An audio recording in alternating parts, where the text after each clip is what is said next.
Got it, yep. Okay, folks, we're gonna call the Audit and Finance Committee to order. At this point, I'll turn it over to Linda. Go over our numbers here. Mr. Chairman. Good morning, everyone. Good morning.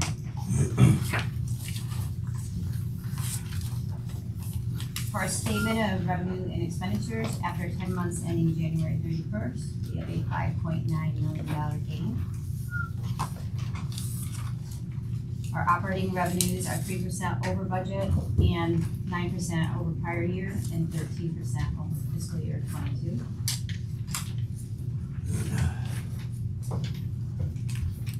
The regular line passenger revenues have surpassed budget by 12% and exceeds prior year by 22%.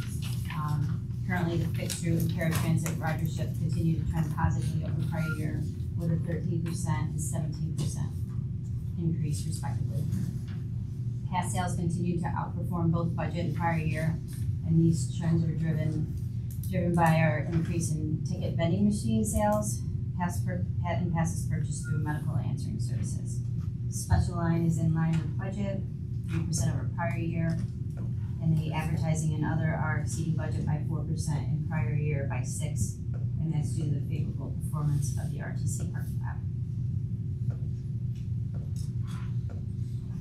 Operating expenses are 12% under budget. You can see that's $9.2 million, and we're 7% over prior year and 10% over fiscal year 22.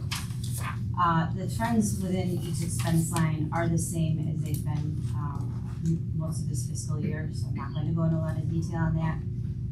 The largest variances are in the salaries and wages and the employee benefits, as you can see. And the largest one under or exceeding budget is our purchase transportation, which is 20%, 28% over budget and 40% over prior year. Non-operating revenues are 6% under budget and 3% over prior year and 4% over fiscal year 22. The operating assistance is $3.7 million or 6% under budget and $2 million or 4% over prior year. And this variance is primarily attributed to expenses trending under budget, meeting reduced requirement for federal ARP assistance. Mortgage tax currently trending $871,000 or 11% under budget, and $1.3 million or 17% under prior year. And that's mainly attributed to the increases in our interest rates. Investment revenue currently $972,000 over budget and $1 million over prior year. We continue to maximize our opportunities to invest with favorable performance and interest for the U.S. Treasury bills. The next slide is our mortgage recording tax. January mortgage recording tax receipts totaled $743,000. That's $60,000 more than January 2023 totals. And MRT is $1.3 million under budget and $871,000 under prior year. For our investment report, our unrestricted operating fund now totals approximately $13 million. The cash balance decrease from prior month is attributed to regular monthly operating expenses and capital asset purchase and an investment purchase. The money market board designated funds total approximately $3.6 million, and the money market investment accounts continue to provide interest rates between 2.1% and 3.5%. Statement of cash flows, the total treasury bill investments include $12.3 million of board designated reserve funds and $5 million of operating funds. At maturity, the anticipated return is approximately $295,000.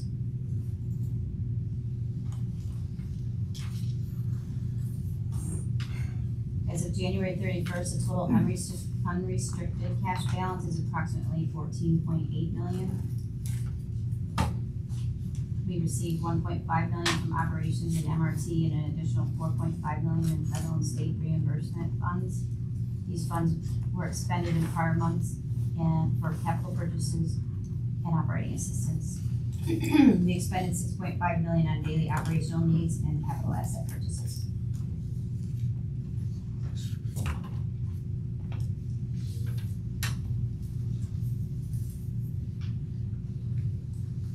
Let me skip a slide.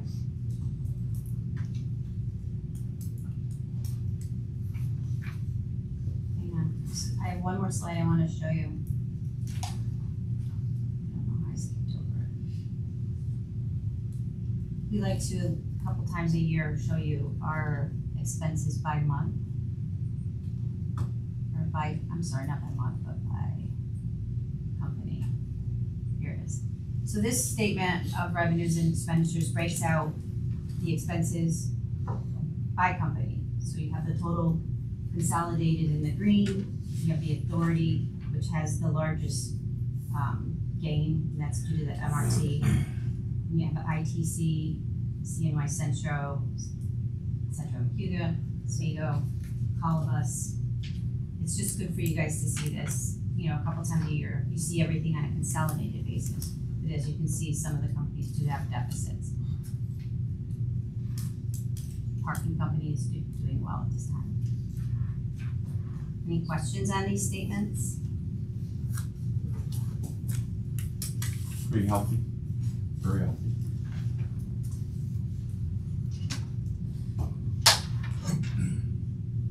What? Question? Anything else on the statements? No, we can ask for a motion. Okay, may I have a motion? Robert, second. Darlene, any discussion? All in favor?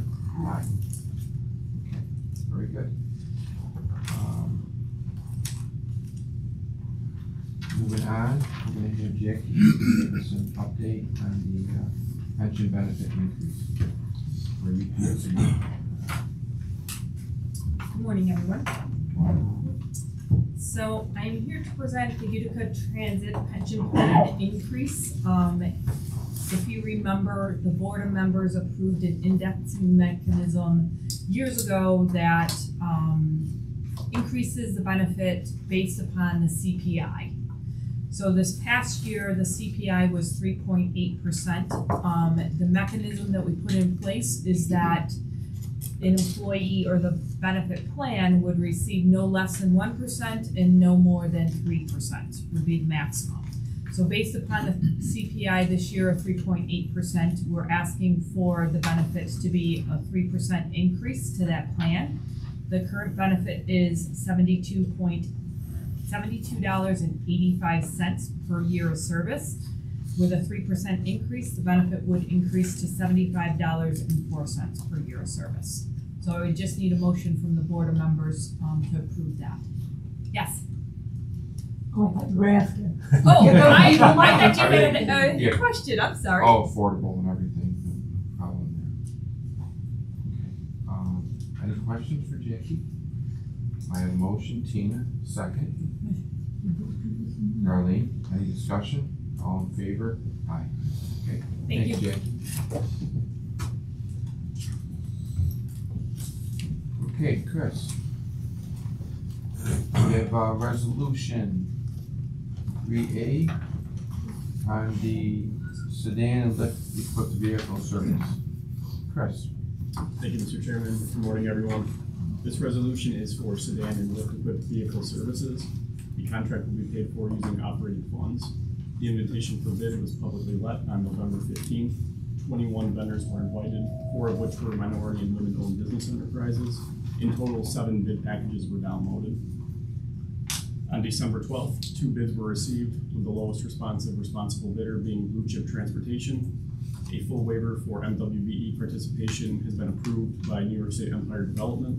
Therefore, it is our recommendation that the board award the contract for sedan and lift equipped vehicle services to Blue Chip Transportation for a full 5-year term. You want to describe a little bit that, Chris? I know people are excited about it. The services? Yeah. So essentially that's our call bus service. Okay. Good question. Yes. The bid documents for Blue Chip, Is that all they offered was 5-year term? That's what we asked them for, the 5-year term. You essentially asked for 5 years. Yes, that's correct. Is there any reason why we asked for 5 years instead of something shorter? That we've always asked for 5 years on this contract. It's always been a 5-year term, based on the effort and the time that goes into creating these documents. We go to 5 years for that process. Yeah, and I was thinking about this, good point, Frank, that, right now, based on the escalation of price increases, longer might be better than shorter right now in this inflationary period that we've been in. But that's a good point. Some contracts you'll see 3, some you'll see 5. It varies on what the contracts are. Tom? Is there any minority requirement for the winning bidder? Because competitively, a minority contractor is never gonna win the bid. And if we keep waiving it, then we're just doing it and they're just for namesake. So we put a 30% goal on all of our contracts. What we do in the forefront is look at the New York State Minority Women Business Enterprise website to see if there's any vendors in the area that could offer that service. We do find that if there's at least one in the area, we put a 30% goal on the contract, and then it's up to the winning bidder to reach out to vendors in the area to try to subcontract on this. They have to prove out that they have in fact reached out to them, tried their good faith effort to have them be a subcontractor on the contract. Once they have that documentation, we send it to the state and they determine if they've done enough essentially work to get a waiver on that. Thank you. We have another contract. I'm sorry, what was that? We have another contract. Yes, we do. We do. We have multiple contracts for specialized transportation. Suburban, I'm not sure exactly the number that they have, but they do have a number of them. So this is different from all of those. Correct. It's different runs, correct. Can it be Suburban because they have more than one? So 56 is the best they can do. They say, yes. Because we have these 4 other contracts with you, we can do 40 now. Or is each contract separate? By itself, they can't. They're all, we look at them all separately. We don't negotiate with them on price. We just ask them for this one specific contract. And it's up to them if they say, well, we have 5 different contracts, they want to offer us a better price. That's up to them, but we don't specifically ask them that question. It seems like we might get a better price if we lump them all together. That's all. But it also probably limits the pool of bidders. Correct. Okay. And so the other question, kind of following up a little bit on Anthony's. When you say 7 downloaded, is that, can you see who downloaded? Yes, we can go in and see exactly who's downloaded them, what companies. Do you know if any minority owned? I do not have the information. I can get that to you if you'd like, though. Yes. Sure. If I may interject, sorry, Chris. Blue Trip Transportation actually was a certified WBE for many, many years. Her certification expired recently. So just your statement in thinking that MWBEs can't get a contract as a prime contractor, they absolutely can. We do have, I believe, 3 current contracts with MWBEs that hold it as the prime contractor. So just so you're aware. So most of those are women-led? We do see that most of the certified MWBEs in the Syracuse area are WBEs, but not all of them. One of ours, I believe, is an FBE.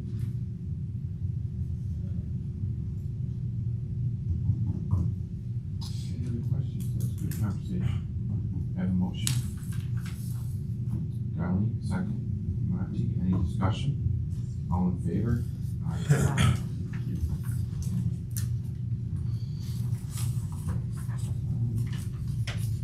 Linda, you want to mention? Yeah. Okay. So periodically, we like to look at our reserves and see if there's any need to increase them. You hear me speak about the paratransit services, the increase in purchase transportation costs over the past year. And we do have a paratransit reserve at 3.3 million right now. And we are considering increasing that somewhere between 4 and 5. I think we we discuss Right, it. yeah, last month or so, I've been talking with Linda and company about, as you see our numbers with cash, which seem healthy. We have been good fiduciaries of finances here. What we're looking at is to increase the reserve from 3.3 to 5. Now, the reserves that we put together here over the years, we've been very fortunate. It's good fiscal planning. But if we ever need to get into the reserve, like we've had back in some of the old days here, when we didn't have any money, board action could then have you go back into the reserve if we needed to use the reserve, say, for operating. But I think the recommendation of the experts here, myself, is to increase that reserve from 3.3 to 5 million. And yes, and that's just for discussion purposes today, but I'd like you to think about it and Right, next month, we'll come back. bring a resolution to. But I think one of the goals here of the board is to continue to create fiscal stability. And as we know, things go in cycles in this business. And at this point, we're in a good cycle. But good preparation, and I'm sure I look at Tony a little bit because I know what they do at the public school districts is fairly similar. So it's just for light discussion right now. Can Yeah. I get on my soapbox? Yeah, but if you don't have I agree we should do it, but I hate it. I hate that it's outsourced. I mean, in this budget item or this line item is not strictly for outsource. So just to give you a little history, so paratransit service is a federal mandate. So Right, based on the ADA, we have to require paratransit service within 3/4 of a mile in either direction of our current fixed route service. So it mirrors the same schedule as our fixed route service in the same area. There's no funding mechanism, like we have funding from the feds that ties to our revenue based on ridership, but it's on our fixed route ridership. We have funding that comes from the state that's based on, our STOA allocations, but there's no funding directly tied to the paratransit. So because we're required to find the service at any point in time, that's not generating revenue other than what's in the fare box. So this ensures that we have funding to support that service. Internal, external vehicles cost right now oh, yeah, are, these paratransit vehicles, and Jeff's gonna speak to this later today, up until prior to COVID, they were about $70,000 a vehicle. They're almost $150,000 a vehicle today. So that increase is something we have to account for, and we're gonna continue to see that because there's a national discrepancy over the Ford chassis in which these vehicles are built upon. So this reserve is to protect us from these yeah. one-off scenarios that we can't plan for, and make sure we have funding to continue to support the service Right. For our paratransit. So much is outsourced. I know I say it every single time, but I'm the one out there riding the vehicles. I want to be in a call bus vehicle because all these other people don't know how to do the job the way our guys do. And we're not disagreeing with you on that. The resources is our limitation right now, Right. certainly with drivers. I totally get it, but we have to try, we have to try. I mean, I talk to so many passengers in my role, and all of them say, I was so glad that Blue Chip got the bid today because they're one of the better subcontractors. They've been with us for Many years, so most of the drivers know what they're doing. But people are saying the same thing. The quality of driver outside of an actual Centro driver is on the decline very quickly. And some of the limitations we're running to on our fixed route side is finding that CDL pool that can do this service. How often do these subcontractors get together on this discussion about? As far as training and things like that, so that they'd be on the same page with you. So we do an annual training every year, and then we also, if there's a situation or instances that we have to go out and do some retraining, we also do, if they hire on a new driver, we participate in making sure that they're trained on our procedures and policies as well. So it's periodic throughout the year, but it's also annually that we do it with them. And I know Josh last month after we talked, they're in the process of planning this upcoming year's annual refresher. Don't they have their own training also? They do their own training, but we make sure that they're aware because they're obligated to follow our policies, Right. not just their own companies. And in most cases, And ours that's- probably are far more. And that's where we're falling short. We're falling short because people are saying, well, I came from the medical side at Suburban and this is how we do it. I said, not when you're driving with a Centro sign. And certainly if you see that, let us know Oh, and we'll make sure that we tackle, we get on that to make sure that that driver is properly trained or communicated. There are so with many the people vendor. who call me safety officer Tina. I know, Is I there know- a universal,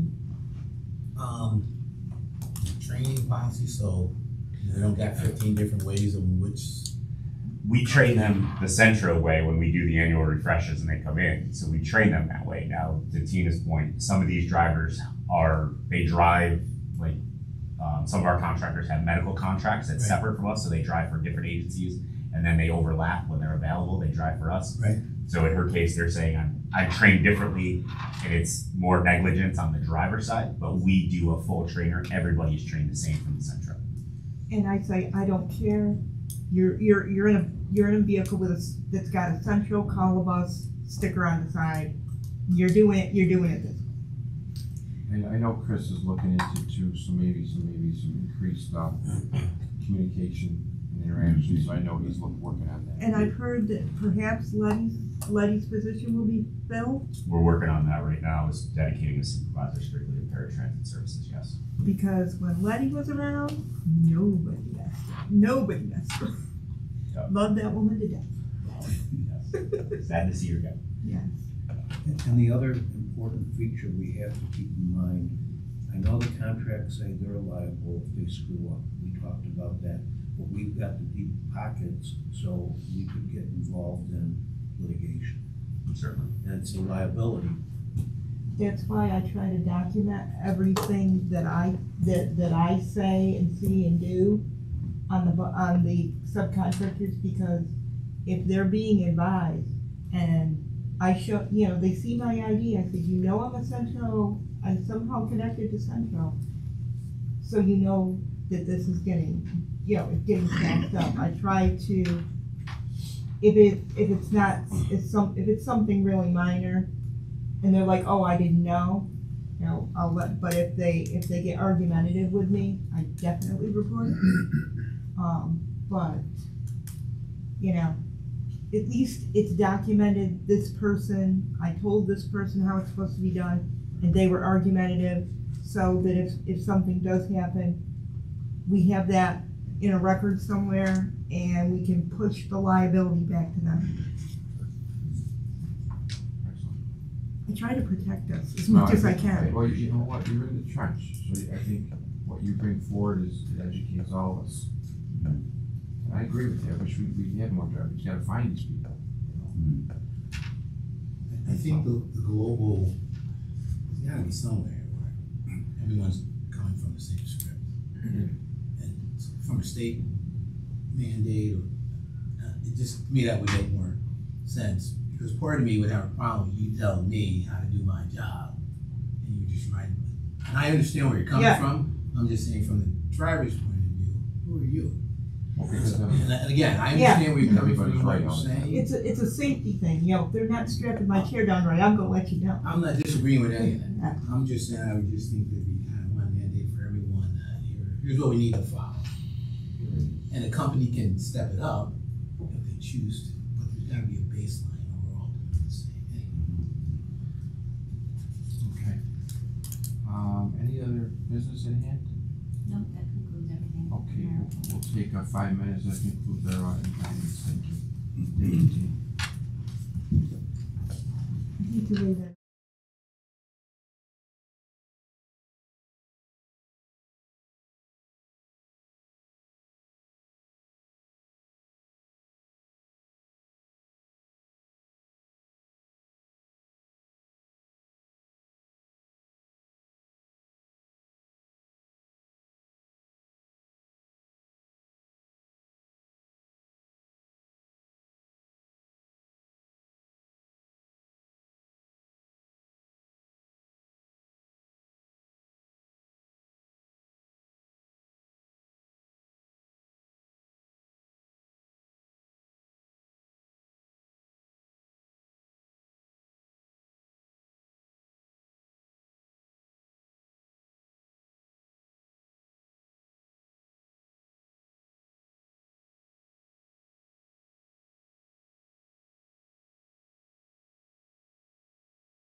We all set?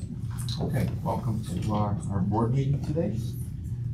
Let's stand for the Pledge of Allegiance. And Frank's going to lead us in the pledge today.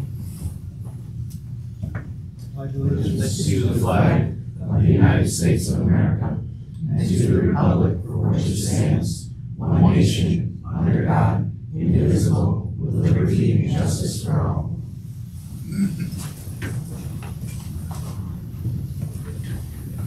Okay, we have a quorum is present. Our next meeting date will be March 22nd. Audit and Finance at 9, board meeting at 9:30. At this point, I need a motion to approve our special meeting minutes of January 22, 24. So move. We have, was that by Julius? Second, by Darlene. Any discussion? All in favor? Aye. I need a motion to approve the regular minutes of January 26th. Neil? Second, Tina? Any discussion? All in favor? Aye. As we go into the Deputy Chief Executive Officer report, I think you have an introduction. I do. So I wanted to introduce our newly hired executive assistant. Extremely excited on my part for this position. Janine Johnson joins us with experience in the executive assistant, administrative assistant background. She was also an employee here at Centro a few short years ago. Left us, gained some knowledgeable experience in the realm of which we need her today. So she will be taking on the duties of Carol Lombardo. She started this week, so we're easing her into things. So coming up for the March board meeting, you will start seeing emails coming from her. And also, if you need to contact her, she has Carol's extension. So there'll be no change to reach out to the executive assistant for that. So welcome aboard, Janine, and I'm sure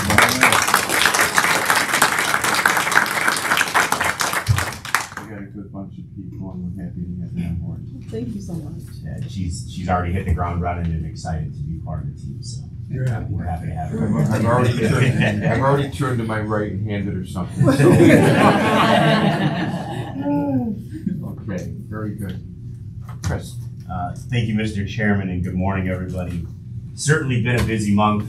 A lot of things to go over and just catch up the board on. Certainly from the financial review, we're still drawing down some of that ARC funds to continue to balance our budget. So the report there, the remaining balances and what we've drawn down so far is in my report. One of the things that extremely excited about with this program, kicking off the RPM reaching productivity milestone.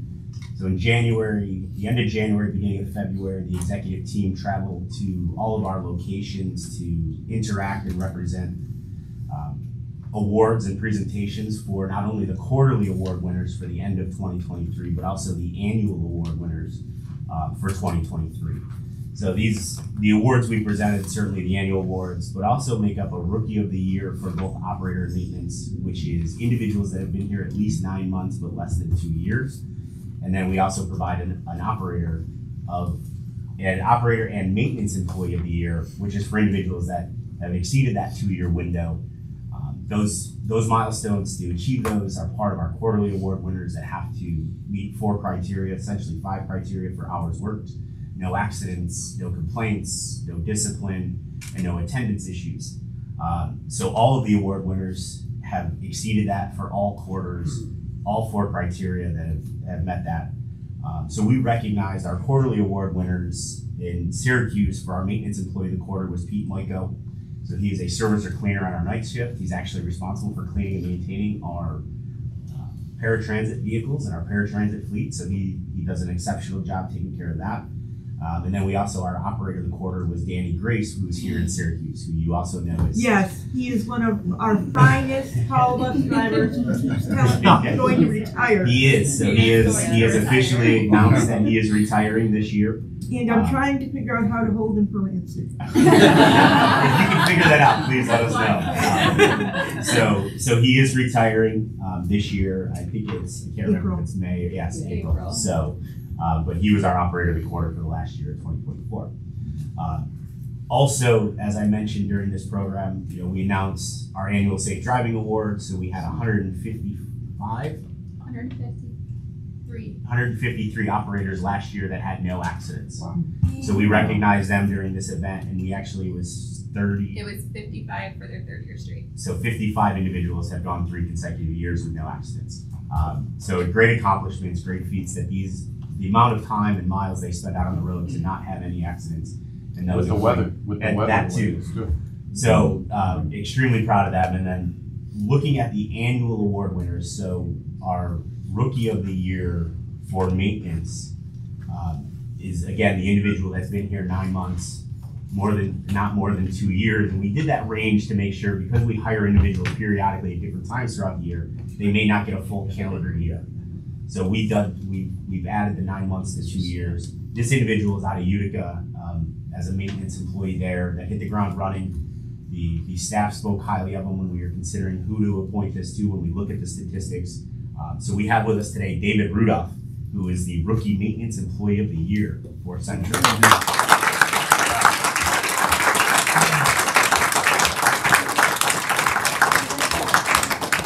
So they do get recognition, not only for you guys on the board, but they also get a commemorative item to Chris, can I ask you this way. We got a little sunshine coming in today. All right, gentlemen, here we go. All right, me, ready? 1, 2, and 3. Perfect. Thank you. Any kind words, Dave? We're not putting you on the spot. David has the right hat on though, so that's true. So continuing on with our Rookie Operator of the Year, again, looking through the criteria, these individuals met the 4 quarterly criteria, did it all year long. This individual is a Cayuga employee, so out of our Auburn service, definitely stepped up, especially in the time right now where we're dealing with driver shortages or staffing. This individual has stepped up to not only learn his regular job, but he also helps out in the office with administrative services. So we wanted to represent Andrew Lupian with the Rookie Operator of the Year for 2023.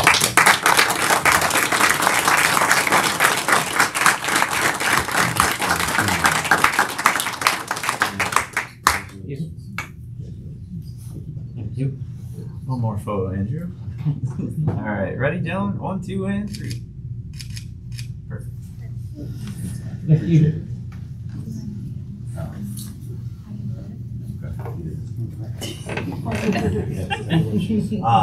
So as we talked about looking at the next wave, the Maintenance Employee of the Year. This for individuals more than 2 years, canvassing all of our maintenance staff that met the requirements throughout the year. Still the same 4 criteria similar to the operators. But this individual is also responsible for a lot of our training of our mechanics, our maintenance training program. He has stepped up over the years to continue to take pride in training these mechanics. And we wanted to recognize Rob Wells out of Syracuse for the Maintenance Employee of the Year.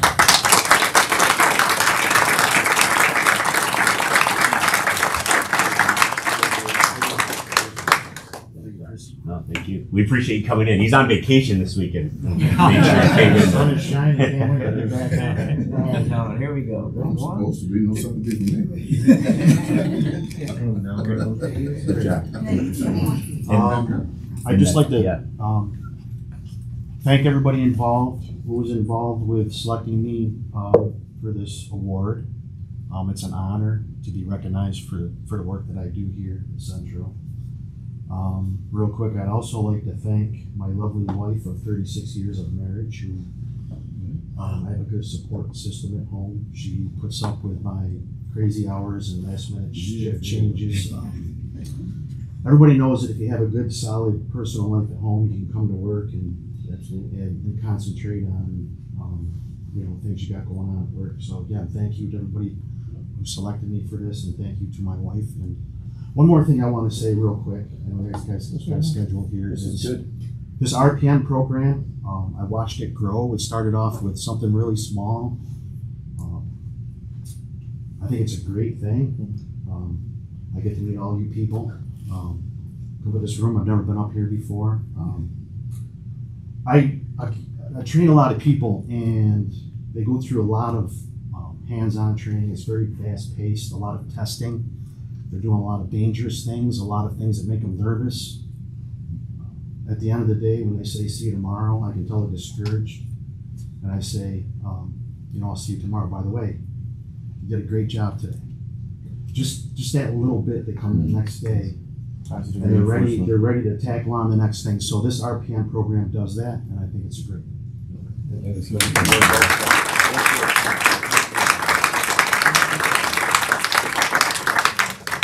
So we have one more award. Anthony, I'm sorry, it wasn't for you coming in.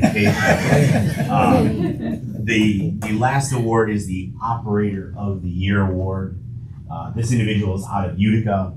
He's been a long-term employee since before we took over in Utica, and then certainly been a support system in helping our management team adapt to Utica's ways. We want to represent Manny Kotrich for his Operator of the Year.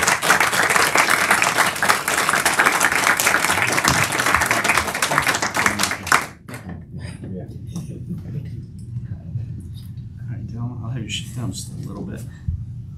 Here we go. Ready, and get a little glare. Just do it forward. There you go. Perfect. All right, here we go. 1, 2, and 3. 1, 2, and last one. Great. Anything to say, Manny? Any last kind words, good words? Well, Bad I words, really appreciate the award. Never thought I would get something like this, especially being with the company for 22 years. I am very appreciative, and when we started the RPM program, Utica was kind of a little leery about it. We didn't think it was going to be as good as it turned out to be. So we're kind of glad that we did hop on when we did. So I appreciate it. Thank you. Thank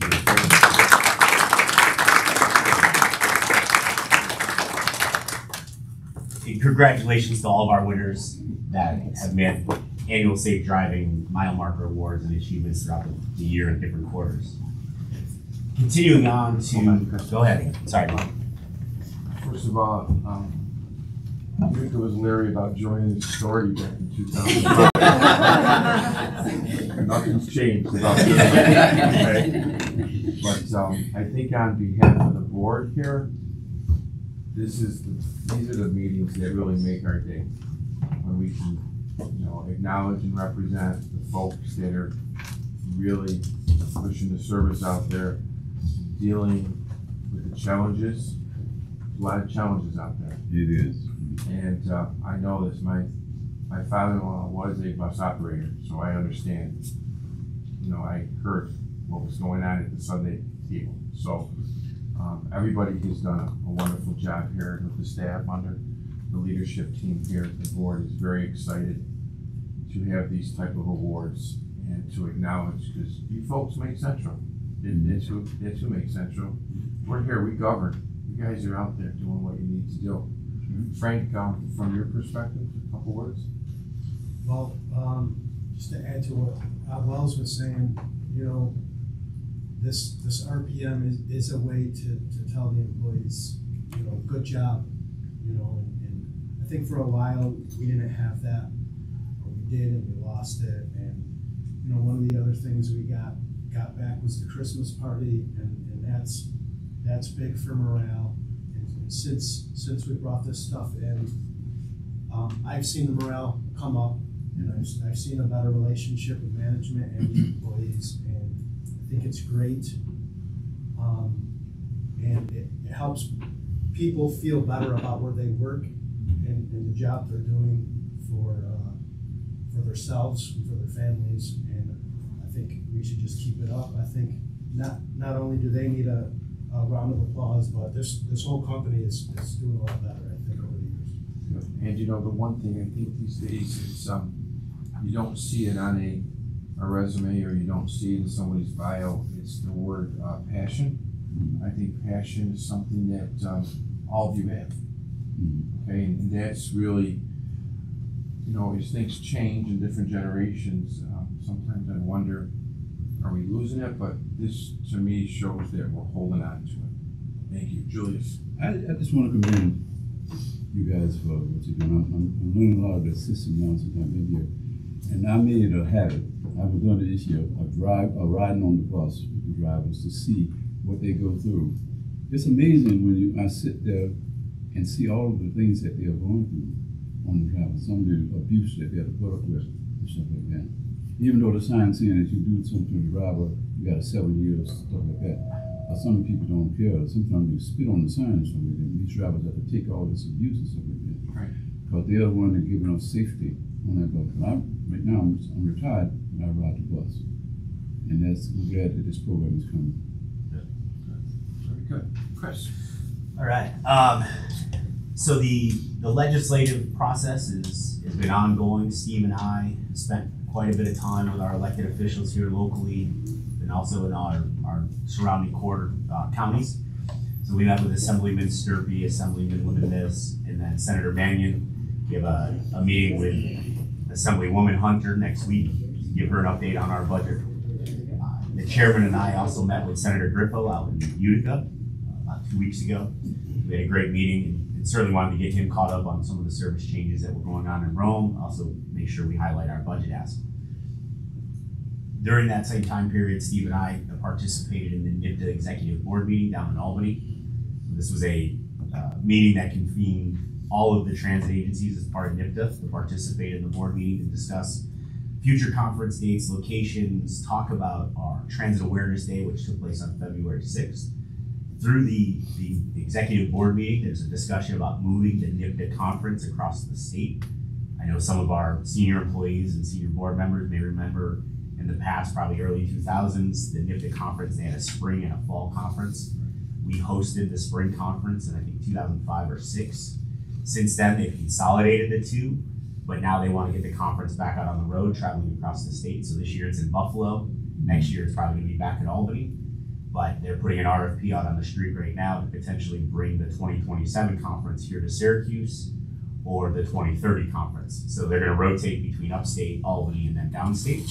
So it'll be an every 3-year rotation. So we could either see the 2027 or the 2030 conference here hosted at our facilities here in Syracuse. So that's huge. We've never physically hosted a fall conference, and we're excited about that, especially with some of the service ideas that we have in mind. Hopefully you're on the road by then, that we can showcase to other agencies across the state. Chris, can I ask Yeah. one quick question? Sure. Go back to the legislative meetings. Yes, sir. Has the timeline changed for Central at all? Because I know for school districts, our legislators are saying they're not supporting the timeline for electric buses and zero emissions and stuff. So has that changed for you all at all? So they've come forth, Kennedy in the Senate side and Dinowitz in the Assembly side has come forth with their Green Jobs, Green Transit bill, which mandates 2029. They've proposed it now the last 2 years. It has not passed.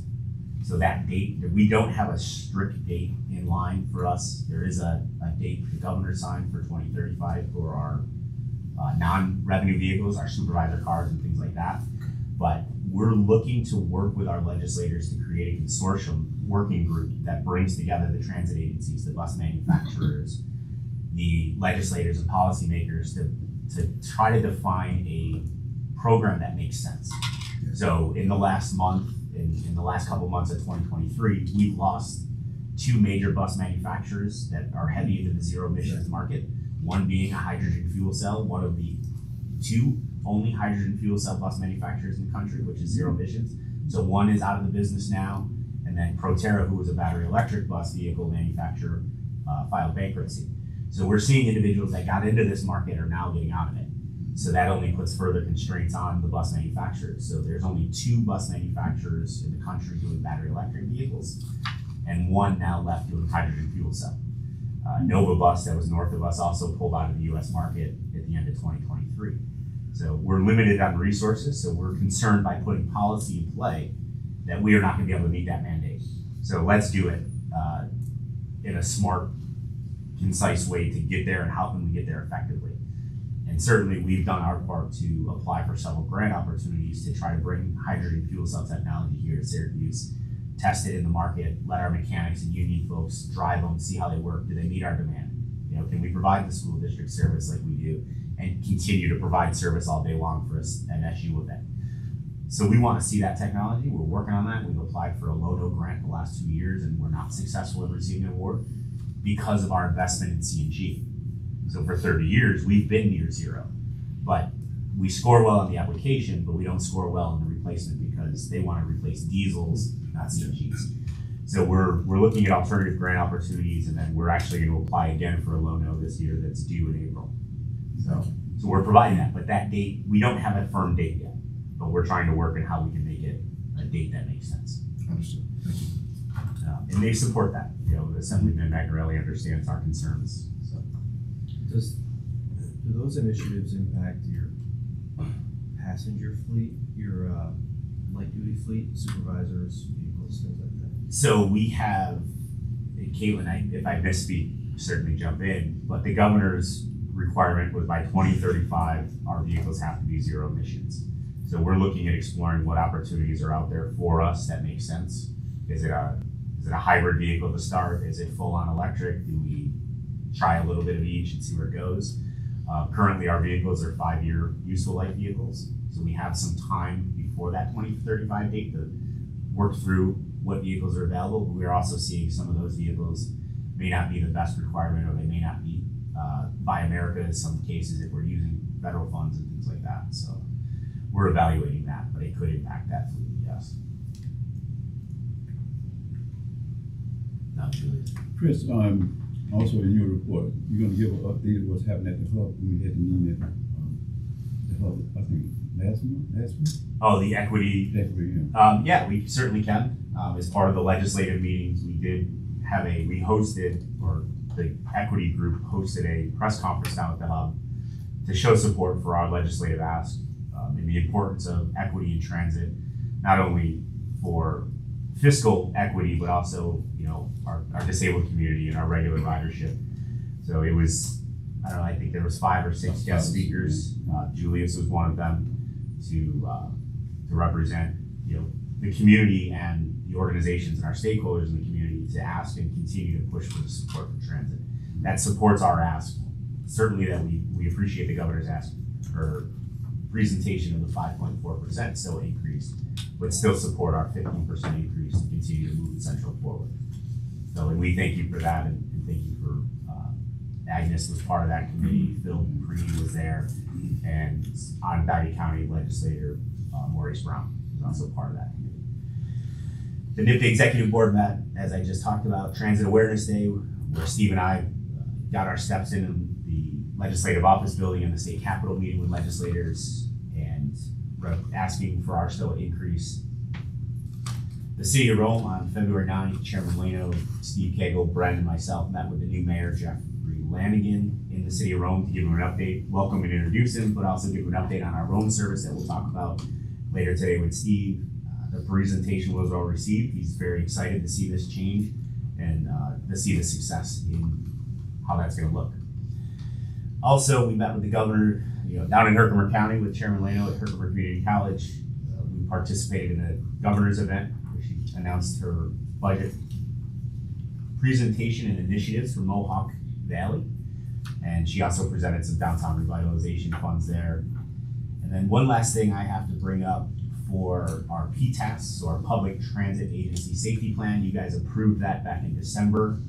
In that same meeting, you also approved the Transit Asset Management Plan change to move the responsible executive from the VP of Facilities and Fleet to the VP of Finance. The PTAS was not reflective of that change, but for the triennial review that's coming up this year, we have to make that change in the document. And it doesn't require the board to take any motion, but we just wanted the board to be aware that we were going to make that change for information purposes only. You have to print the whole binder again? We do not. We will maintain, that file is maintained electronically, so we will update it electronically and then make the updates as we need for December's meeting in 2024 to present that back to the board for approval. And from there, that concludes my report. Any additional questions? I know it was a lot. It was a busy month, but very productive. And from there, I'm going to kick it off to Steve Cagle. Thank you, Chris. Good morning, Mr. Chairman. Good morning, members of the board. Chris can talk about electric and zero emission vehicles for hours. We've been involved in that process for many years, and he's our go-to person on electric vehicles. And it's a really big deal. And Tony, I know you know from the school's perspective the challenges with that. So that these mandates present to transit agencies and bus riders, so I appreciate that. You're gonna pay for What's that? it.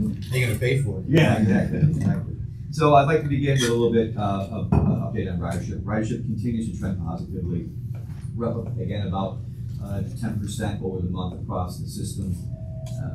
Beginning to be able to formulate where we're going to end up by the end of the year. Anticipate that across all properties will be up probably 10 to 12% over where we were last year for the fiscal year, which is, you know, I've talked to Linda about it, where we predicted that this was going to be, 12 months ago. We're taking a look at the upcoming year. I think it's going to flatten out. We might get a 3 to 4 to 5% range of increase as ridership really progressively came back from the pandemic. That's not going to level out. I'm seeing some flattening a little bit in Utica, but Syracuse continues to be strong, and it's just returning. Really good news. We're actually, from an efficiency standpoint, we're probably operating as efficiently as we've ever operated within this organization. I would like to run a little less efficiently and get a little bit more ridership on there, though. And I know that when you add services to this point, you're not going to get the return that you do in the beginning of the service you roll out, but we again still need to have more services on the street. One of the things I'm very excited to talk about this morning is the fact that we were finally, after a significant amount of effort, to implement mobile ticketing that kicked off this past Monday. It is, when I tell you the lift that is required internally from, this project touches every element of the organization, from fare box and maintenance to revenue collection, marketing, service development. It really required a lot of individuals to work together.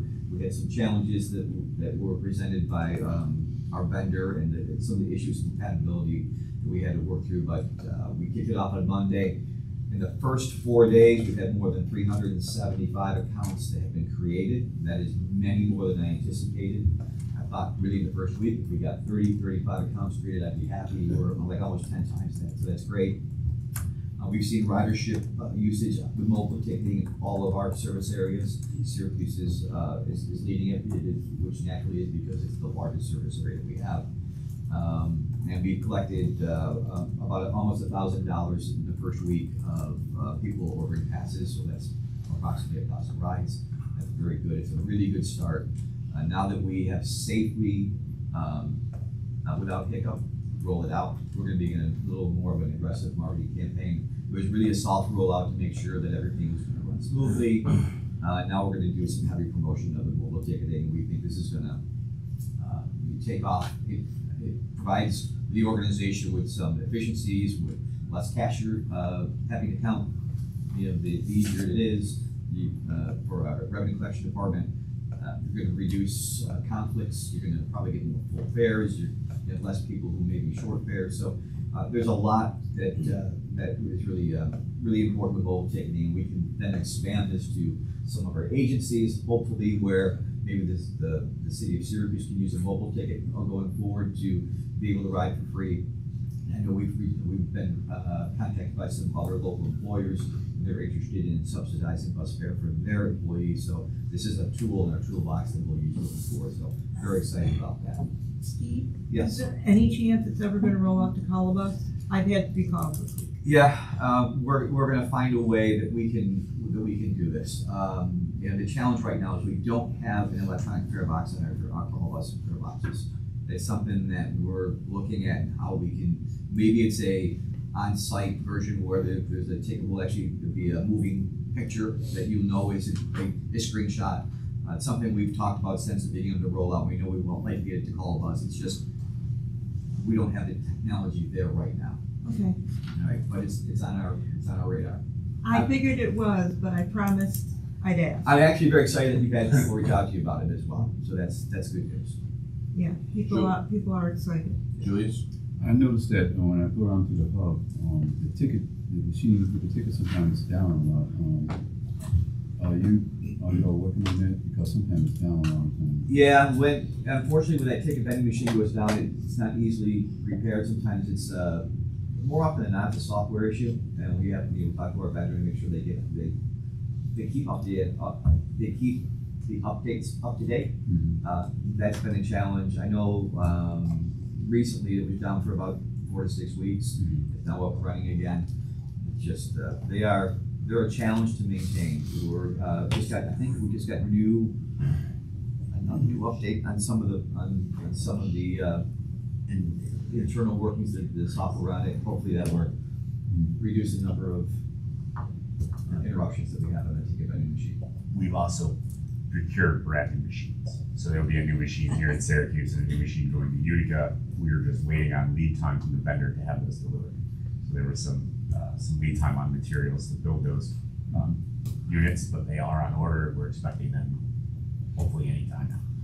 So we should have new ones that will hopefully fix a lot of these problems that Steve and you're seeing. Yeah, we're not happy about it either. In your board packet, there is a full equity analysis that was sent to you regarding our service redesign in the city of Rome. This is a full version of what we rolled out and brought to you earlier this year. It essentially outlines the changes we made, how it would impact the communities that we serve. You'll notice that the equity analysis does identify a disparate impact on minority users who live along the 4 and 7 lines in Rome. As required by federal law, we are required to mitigate those types of impacts. And that is essentially if we just took the service away. Since we're replacing it with an on-demand service, that is our mitigation measure that we're taking to ensure that users will not be negatively impacted, or at least reduce the negative impact on those individuals. Also, as you may recall, when we built the on-demand system, we maintained the ability to get to the hub for $1 and to the new destination for $1. So those individuals who live in those areas still have a $2 ride to Walmart, still have a $2 ride to Griffiths Air Force Base, and really will not negatively impact. We're just now offering a new, more flexible service on top of that, our MOVE program, that will be a $4 ride where you can go pretty much anywhere you want within the city of Rome. We've expanded the service area for our services in general, so we're opening up public transportation to more individuals, and we're trying to maintain the level of service that we provided for our previous users as well. And with that, does anybody have any questions regarding the equity analysis? Julia? I don't think this fit under your category, but maybe, I know when I go out to the pub, we have these drug boxes in the bathroom or something.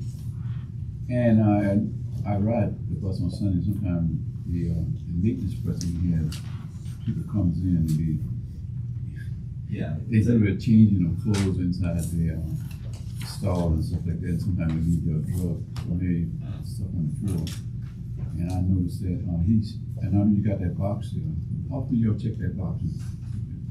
Whose category is it? Do you know who dumps the Sharps box in the bathrooms? Is that our Janitors are supposed to do that, I believe. I can look into it and make sure. Are you saying they're full? Well, I'm not quite sure, but I know on Sunday morning when I go, that's when you just, the people outside, they come in and they be changing their clothes and they leave their drug needles on the floor, and he usually just put them in the box. I'm just hoping that it can be safe to put in, especially for people doing that. Yeah, there's the safes in there. They just put them in. You can't access it, and it's when you take it out, it's sealed, and you just mail it off to a place to get disposed of. Okay. Yeah. So getting back to the equity analysis, if there are any questions regarding that, if not, I would ask for a motion to accept the equity analysis.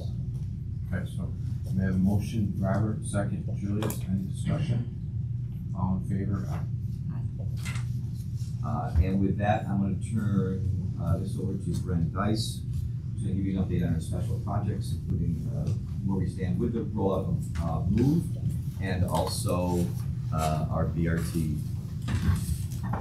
Good morning. Good morning. So I wanted to start with our special project for On Demand. As you know, the MOVE service is going to be in Rome on March 4th. We're so close. Happy to report that we are on time, on budget, and on task for this project. That is awesome. Our driver and dispatch training has been started. We had our first dry run yesterday where we had vehicles out, and I don't know, I was in a vehicle, but I wanted people outside the vehicles to be excited because there were these new vehicles out, you know, and they look different and they act different than normal Central buses. So I imagine that the buzz was happening in Rome yesterday when the vehicles were out already and picking up and dropping off imaginary people. So that has really been an all hands on deck project. Certainly wanted to thank everybody, and I'm gonna miss somebody, but everybody in this organization has really stepped up and helped to get this, again, on task, on time, and on budget. We've got Jeff, the buses are out, they look beautiful. His team in maintenance and facilities and body shop have done all the installations and they look awesome. Speaking of the look of them, that was the marketing team.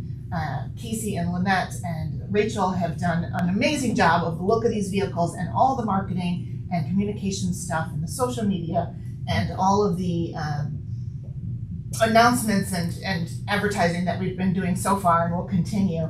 Our service development team has worked really hard to schedule the driver runs, do the equity analysis and the mapping. We've got ops getting the drivers and dispatch and supervisors ready to start this service. That's both Utica, Rome, and Syracuse. Ops has been doing a great job. And I'll say, Rome has been really fun to work with. The dispatchers and drivers have been really engaged. They want to know more. They are sharing the information with customers. Customers are really engaged. They're excited. So this is just going to be awesome. Josh and his call taker team have been proactive. They've been making scripts and getting ready. The CSRs have been taking calls already. Customers are calling and asking about the service already, and we still have another week before it rolls out. And certainly HR has been working on staffing the whole project. The finance team, from procurement to paying the bills to working through fare box issues and customer payment issues. Everybody has been awesome and super, super excited that we are ready for service next Monday, March 4th. So, yay. You'll see more. Is there something we can give the first customer? We talked about trying to identifying and reaching out to the first customer, and at least asking if they would be open to us filming them. You get in some individual, it's hard sometimes. So I think as a marketing team, we've thought about, because you have to book it right ahead of time, we may know who the first person is. And yeah, something like that. A swag bag. Yeah, and that's exactly what we're thinking of, a swag bag. Yep. Fred, Good job, man. could I get a hold of some material so that I can present them to my folks that I work with out in Rome that are disabled? Absolutely. I can simplify some of the language for some of our folks with intellectual disabilities because they all want to know what those buses are. Right? Oh, good. They can't read, some of them can't read what it says, but they want to know what they are. Well, the fact that they are bright blue is awesome, right? I think you guys saw them last week and you saw pictures of them on the screen, or last month rather, but that people are seeing that they're different, and that was the point, that they're not just a regular fixed route, that this is Central's flexible option, right? So it's different, and so yay, even if they're unsure, we'll fill them in on what the details are, but I'm glad that people see it. I attend virtually a lot of self-advocacy groups in the Rome area, and if I can go in and talk to them for 5 minutes and maybe send them out a simplified sheet. Awesome. Because I do a lot, I break things down into simplified English. Awesome, I can do that, we have that already. Our marketing team has made that for us already. I haven't seen the new vehicle yet, but I'll go online and look at it. Did you have something like a ribbon cutting or something like that? We didn't, because our service hasn't started yet, but maybe we will. I don't know. We'll have to think about how that might.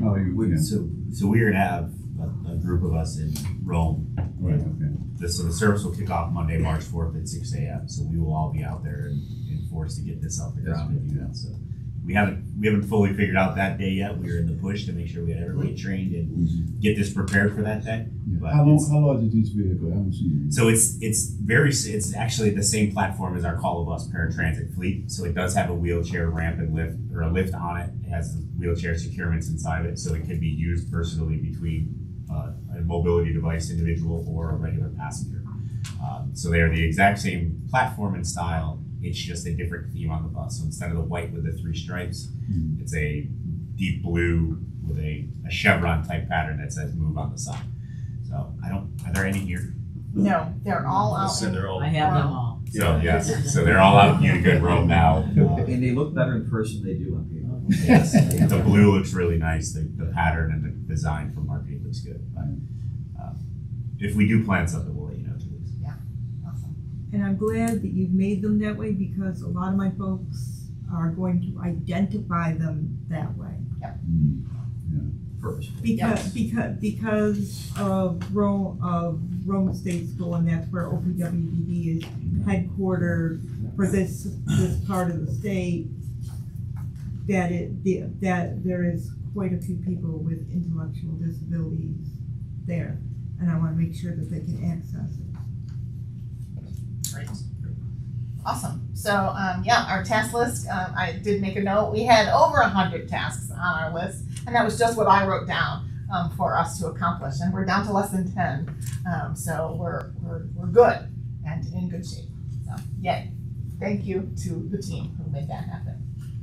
And then also I should give credit to our planning consultants, Arcadis IBI, who assisted certainly with the procurement and the design of what the service might look like at the beginning end. So I didn't give them credit, and that was a failure on my part. They rock as well. And hey, speaking of them, I can introduce them. They are going to talk about our BRT progress. You know that we are working on BRT, and we are finishing up the Smart One study update. That's with our planning consultants, Arcadis IBI. And so here is Randy Napick and Andrew Peace, who are going to present as soon as I plug in my computer, the updating where we are now. There's some debate with the better end of the room for us to stand. We have some slides, so is it better for us to? I don't know. They both will display both. Yeah. She's hardwired in, so it's going by both. If you're in the middle, you're comfortable. We'll maybe stand over here where more members can see us, but it's that's fine. it'll be easier to look there. Oh, thank you. Perfect.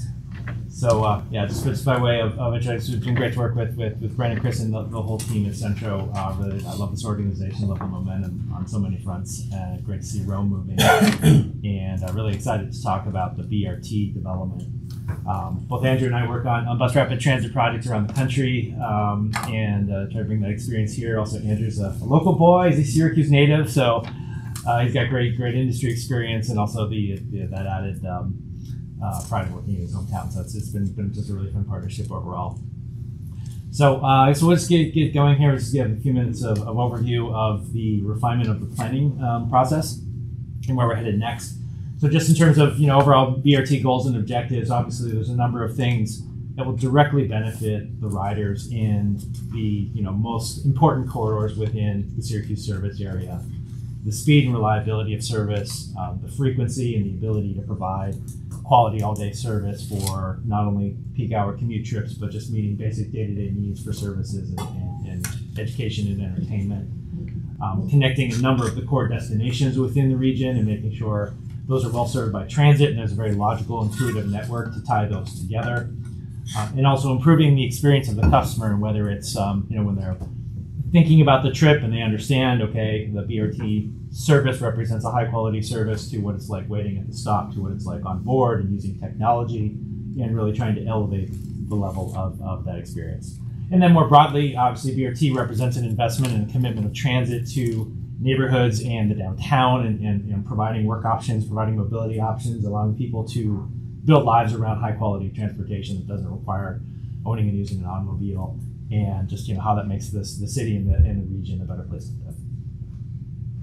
So our initial mandate has been to look at the Smart One study that was led by SMTC and completed around 2018. I was part of that effort at the time, realizing some things had changed, some of the evolution and thinking that had taken place around BRT. We just kind of did a little bit of a refresh of the planning effort there. One of our mandates was to look at the South Salina Street corridor as an additional third BRT, and we'll show you some maps here in a minute with all the corridors there. We also wanted to dig into the concept of BRT and more in terms of the look and feel and how this would manifest itself in the Centro system. So one of the beauties of bus rapid transit is it can be very flexible to the context and scale of the project. But we've had a number of conversations of what stations should look like, what the service frequency is, how we would integrate technology, and how those things define the service and the customer experience. And then worked on some updated cost estimates and talked about implementation planning, including partner coordination, which we'll talk about.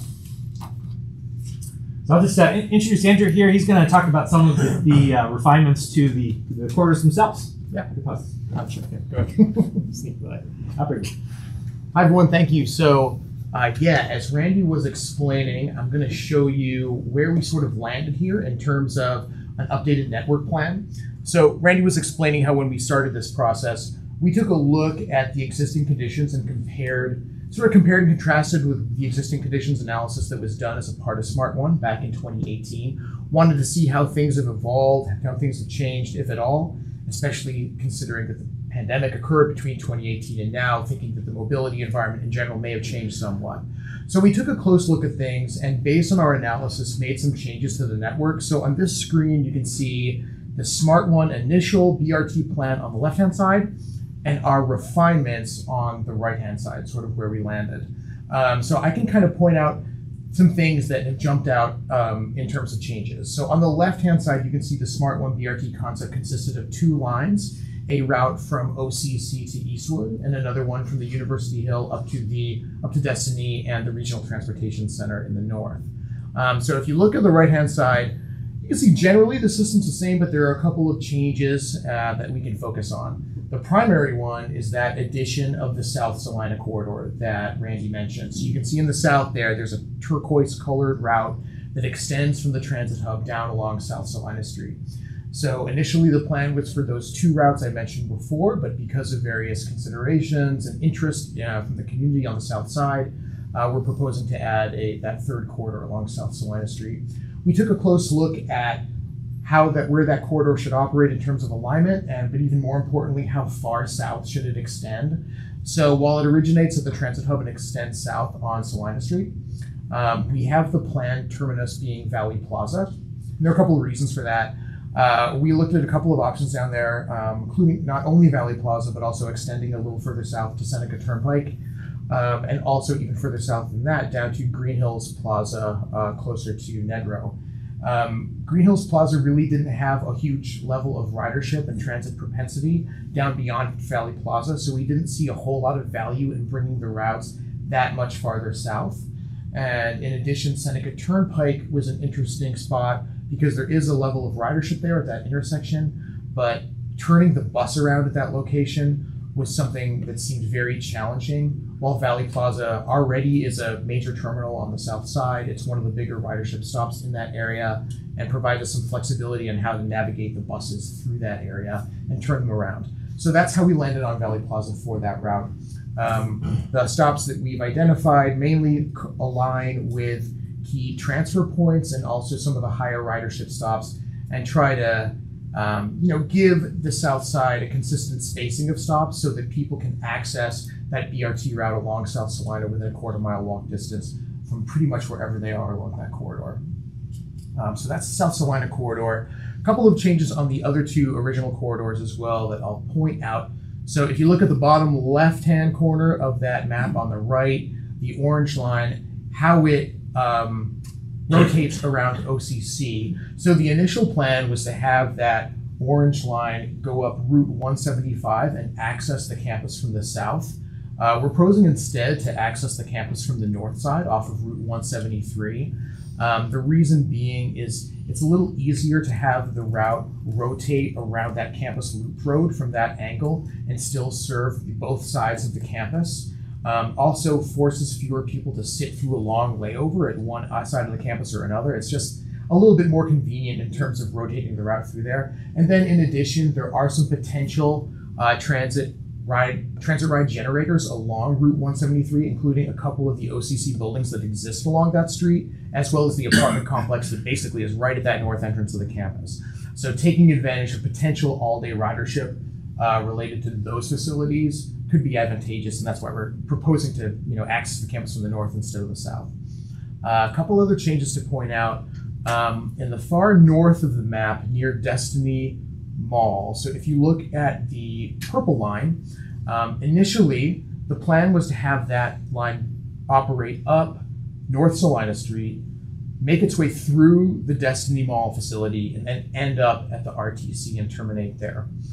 The new proposal is to not have this route serve the RTC and make it a bit more efficient in a number of ways. So there are a couple advantages to not serving the RTC, and a couple of reasons why it may not make sense to do that. The first being is that RTC doesn't really provide all-day high levels of ridership in and out of that facility. The ridership really is related much more to when an Amtrak train pulls in or pulls out, or when buses tend to serve the facility. So while it is a ridership generator, it doesn't provide the BRT, which is proposed to have about 15-minute all-day service with enough rides to make sure the bus is going to be full and productive going in and out of the RTC. So that's reason number one why it might make sense to not have it go there. Keep in mind the RTC would still be served by the local routes that serve it today, or at least some of them. So service would still be provided to that area. People could still access a bus there. It just might not be the BRT route. That's what we're proposing. Another advantage of keeping it away from there is to streamline the way the BRT operates through the north side and through Destiny. So the RTC and Destiny, as you know, they're not linked together too well. They're kind of at a haphazard, like they're across Park Street from one another. It's kind of tricky to efficiently serve one and the other and then go back again. So by not going up there, you can kind of create a terminal loop that uses Hiawatha Boulevard, Solar Street, and Bear Street, and keep the buses going pretty smoothly and quickly around that loop to turn around to go back into the downtown area. Another advantage related to that is you can still serve the mall that way, but not actually enter the mall parking lot. There's a lot of delay associated with bringing buses into the mall as they do today and serving up against one of the department stores, I forget which one. That's how the buses operate now, and at times when the mall is busy or congested, you definitely experience a lot of bus delay, which is something we want to avoid with BRT in particular, because we want that service to be elevated and more reliable. So with the new plan, the bus would serve Destiny at the corner of Hiawatha and Solar, right at the entrance of the pedestrian bridge. So still you would be able to serve the mall, it would be front door access to the mall via the Skywalk, and you wouldn't have to have all the buses go into the mall and get stuck in any kind of traffic issues or congestion issues that might be going on at that time. And then furthermore, once you make around that there. Oh, I'm sorry? Where are you going to turn around there? So you're not actually going to turn around. If you look, basically the idea is to make it a counterclockwise loop. So if you're going up North Salina, you take North Salina to Hiawatha Boulevard, you make a left on Hiawatha, and then you make a left on Solar. Once you make the left on Solar, you'd stop and serve the Sky Bridge, and then you continue south and make a left on Bear Street. And another potential advantage of that is considering the development that's planned for the Inner Harbor in the vicinity of Bear Street and Solar Street. Once that comes to fruition, the BRT can better serve that because it will already be aligned to go down Solar Street to Bear Street. So, yes? How's that going to work out with the new changes in 81 corridor? New changes with the 81 corridor? Yeah, shouldn't have 81 projects on plan, working with 81. How's that going to work out? Sure. So based on where the BRT network is aligned, it shouldn't run into any major disruptions based on where the 81 changes are going to be occurring. We work closely with Brennan and Steve and Chris to try to evaluate that. And for the most part, the changes related to the 81 overpass are going to be to the east of that South Salina corridor and to the south of that purple University Hill corridor. So we shouldn't be too heavily affected there. I believe in the future though, and Steve, correct me if I'm wrong, I think there's thoughts about, right now, if you focus in on that purple route, you're going one way westbound on Adams Street and eastbound on Harrison. And the idea is after 81 is in place, the streets may be changed a little bit, and you could do two-way service on Adams Street to avoid that steep hill on Harrison. Harrison, I'm sorry, I knew I was getting them mixed up. You'd be on Harrison going up and down. Sorry You don't want to about go up that really steep part of Adams Street. Yeah. Julius? Yeah, we know that during 81, Right. there's gonna be construction, we're gonna be on detours, but that's gonna affect the entirety of the system, and that's gonna be a day-to-day process of maneuvering, the routes, maneuvering the buses around the construction. So then, Be a challenge. yeah. We also have been meeting with DOT quarterly to make sure that we are getting updates and we know exactly what they're planning so that we are prepared ahead of time. And then just one last deviation from Smart One that I wanted to point out that appears on the right-hand map versus the left. So if you look at the orange corridor going toward Eastwood in the northeast part of the map, so during Smart One, the proposal was to keep that route streamlined on James Street and terminate at Leo Avenue out in Eastwood. And we evaluated why Leo Avenue was selected as the terminal location because there really aren't any major trip generators there. There's not a lot of transit propensity at that point. And really what it was a convenient place to turn the bus around. That's why it went there. So we wanted to think about how to maybe make that end of the BRT line a little bit more productive and tie in some sort of more relevant transit destination, considering the fact that there are a few up there. So you can see that on the right-hand side, instead of staying on James Street now, we proposed that that line deviate north to Shop City and then continue into Eastwood. Reason for that being is Shop City is one of the higher ridership stops, especially on the northeast side. And so being able to tie that into the network, we thought would be a great way to keep up productivity and keep up demand for usage of that end of the route on an all-day basis. So we have yet to decide the best strategy for linking the bus directly into the Shop City Center. That's something that we need to think a little bit more about. But looking at that deviation, it doesn't add a whole lot of time to the route and would make the route potentially much more productive by tying in Shop City. And just so you know, we also looked at the potential of extending the orange line to, instead of going to Shop City, just extending it past Leo Avenue, either to the Wegmans in East Syracuse or even to the Walmart in East Syracuse further down the street. The Wegmans presented challenges in terms of getting the bus to be able to turn around at that point. The street grid isn't really conducive to bus movements in that area, so that was tough. And then the Walmart in East Syracuse, while it's a high ridership stop, is just pretty far out there, and we thought would degrade the efficiency of the BRT service for the urban core. So at any rate, that's why we landed on Shop City, thinking of ways to make that line more productive, and also link people from the southwest side with a one-seat ride to a major shopping center, a major supermarket. So, yeah. Okay, and then the downtown alignment. So this is another slight deviation from Smart One. So initially the plan was, or the thinking was, we would have one route operate on South Salina Street and another route operate on State Street. So we took a look at that and thought of ideas having, keeping with that plan, or maybe operate all the routes on State versus operating all the routes on Salina. What we're proposing is to have both routes operate on Salina Street and then deviate up at the corner of Willow and Salina, one going up to Eastwood, the other going up to the north side.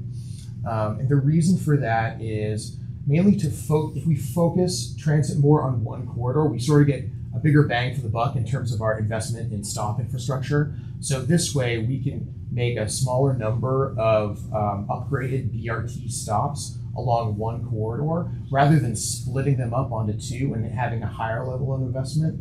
And thinking about the two corridors, Salina Street, as we were discussing internally, how the fact that it's really the key destination for downtown. That's the main street, really. It's the main transit corridor and always has been. So if we're going to focus on one corridor versus both, South Salina Street presents us with the most optimal solution. So that's what we're going for there. Yeah, maybe also just quickly point out, Salina, it's a good balance between, the Armory Square area and then also serving attractions within about a 10-minute walk with the State Street corridor. And, again, given the kind of all day into the evening activity on Salina, as well as the better transit connections. We felt it was stronger than some of the, a little more 9-to-5 character of some of the, the government offices, the courthouse, things on State Street, and then, and getting into the on-center end of the street, there's either a lot happening there or not a lot happening there. So we thought there was a little more consistency in demand and better customer experience on Salina. Okay. So just in terms of the look and feel, so we had some great working sessions with the team on identifying look and feel. So the pictures you see here are some examples of bus rapid transit systems from around the country. You can see some of the elements of putting design and color into the stations, the vehicles, the actual branding and identity of the service, providing some entities that have a more rail-like experience, providing weather protection, providing real-time information. And so, we had some discussions about where we think we could land. I think there's a lot of interest in the approach that CDTA has taken in Albany. That's also a program we're very familiar with. Making sure that our stations are accessible. We provide good lighting, and we provide, to the extent possible, based on constraints of right-of-way and other conditions, shelters at all of the stations, and then, a sense of identity that this is a bus stop that provides premium service. Yes, ma'am. I was just wondering if a person in a chair wants to get on the rapid transit, how are we going? That process takes time. Do we have an idea, a different blocking down system that will not cause the BRT to fall off their schedule? It's a great question. So there's been some different approaches to this. Some agencies have used some of the newer securement systems, some of the rear-facing systems that are a little more automatic and require less driver intervention for securement. I think those are popular with some passengers. We haven't had a detailed discussion on that relative to the Centro fleet, but there's certainly options there. As far as the stations, they would of course be designed to ADA standards. We would make sure that weather protection, so under shelter, ADA standards for access to information. So, text-to-speech conversion for visual arrival signs to make sure they're fully accessible to as many customers as possible. But I know from experience how long it takes to hook up, and that can be anywhere from 5 to 7 minutes. It can. And I know at one time, Chris, we tried an auto, because I played with that auto system. We do have the Quantum, which is from Qstrength, their automatic version, rear facing. We've had it out on one bus out in the system. Some people like it, some people don't, because you're facing everybody facing you. And then if you don't align right into the pod, and there's some things that have to do a lot of education. Isn't there some stuff about rear facing in the ADA too? That's kind of offhand, I don't know, but we can look into that. But because I know that like on call buses, we can't be rear facing, right, or side facing. Yeah, in this case, it's some agencies that we work with and we've communicated with, and certainly with our vendor. There are agencies that have gone full-fledged on this rear-facing Quantum, but we've seen the feedback has been hit or miss in our area. I remember you had one, and I kept trying to use it, and it wouldn't. Yeah, if you're slightly off, the arm won't click. It wouldn't click because of the way, because of the style of the wheel. So we definitely. If you guys, when you guys are ready, if you want to try some of those systems, I'm all more than willing to come out with my chair and. Absolutely. Great. Oh yeah, I'm always the guinea pig for such a thing, and I don't mind. We had for our client in Montgomery County, Maryland, BRT. We had a similar experience. It's the same technology, the Quantum, and I think some people like it. But one of the main complaints from the customer point of view is being rear facing and really not having a good sense of where you're going, especially if you're not familiar. You're not seeing where the bus is going. You can't but your stop is coming. Right. So it's a trade-off there. I hope the industry evolves so that there's a better forward-facing, and I think we're all kind of holding our breath for that. But just to put it out there, I am willing to come in and play. Let's see how this hooks up. We've had some great experiences too with disability community, with community groups, with rider test groups of just the overall look and feel of BRT and layout and branding and intuitiveness of signage. And so I think there'll be great opportunities there maybe for some user feedback as we move forward. Okay, Brent, we'll go on. just a touch. So we haven't dug into the specific aesthetics of we're proposing colors and what the stations would look like, but we have made some general decisions about an approach to the BRT stations. One of the fundamentals we'll be using will be like to refer to as a kit of parts, which is we're looking at individual elements of shelters, benches, amenities that we put together in different combinations, a bit like Lego blocks to meet the needs of a particular stop, but also provide consistency and maintainability across the entire system. We're also looking for opportunities to be efficient in the design of infrastructure. So where we have lighting, can we use solar lighting and avoid having to have a utility hookup, which tends to drive costs? Can we avoid having to have foundation systems required for shelters? Can we use prefabricated high-end components versus tailored? So those sorts of ideas to be very efficient. And so we're looking at ideas of ways to do that. We've gone through an analysis of the stops on the maps Andrew showed of what might be the best fit for each individual station in terms of small or medium or large kit of parts based on ridership and constraints and neighborhood context. So improvements fit well. We'll continue to do that as the time moves forward. You gotta meet with each town, you wanna put that in? Yeah, absolutely. Actually, yeah, maybe next slide. So the collaboration. So yeah, we found just historically in rolling similar projects out, a lot of community engagement is very important. There's a lot of sensitivities if we're in a more residential area per se, and we don't want something that feels very industrial or commercial in someone's front yard. Also, there's often a lot of interest in art and station identity and other improvements. But we've also, I think, recognized over the years that because BRT is implemented on the infrastructure of our partners, particularly the city of Syracuse and Onondaga County, the partnership with the jurisdictions and the communities within those jurisdictions is really, really important to the success of the project. And this starts with coordination of infrastructure improvements to actually how we go through design decisions and permitting and construction management and community outreach to make sure neighbors know what happens as the system's being put out there. So this list just shows some of these opportunities. The picture in the upper right-hand corner is just a diagram of a station for CDTA in Albany, and it's kind of a gray area of improvements around the immediate area of a new BRT station. But as we've looked out of the corridors, and I'm sure everyone is aware, there are some places where the infrastructure beyond the immediate station in terms of sidewalks, pedestrian crossings, curb ramps, ADA accommodations are also in need of improvement. And so we're thinking about how do we improve the access to the station, how do we improve overall outcomes for the community, and how can we coordinate with the great programs to improve overall streetscapes and provide bicycle and pedestrian amenities. So had several great interactions with the city in particular on this front. We've briefed Mayor Walsh and his administration. We've had some follow-up meetings, and we'll be meeting in March to coordinate infrastructure improvements to make sure that as we're defining this project and what is happening with the immediate BRT stations, we're also considering the smart way to do things. I think the way the public expects us to approach infrastructure to make broader improvements and other improvements to the streets and the vicinity of stations as needed. So looking forward to the partnership here. I think we've got the chemistry for a really great project. I'll touch on implementation schedule. So we talked as a team about a couple of ways to approach BRT implementation. We've seen examples of different approaches used across the country. So map Andrew showed, we have 3 lines. One approach is to say, let's pick one line, let's put it in first, and then we'll go second line and a third line and do them sequentially.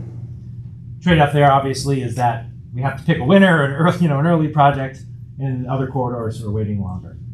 Another approach is to say, we're going to build everything at once. We're going to do it all, cut the ribbon, everything's there on day one.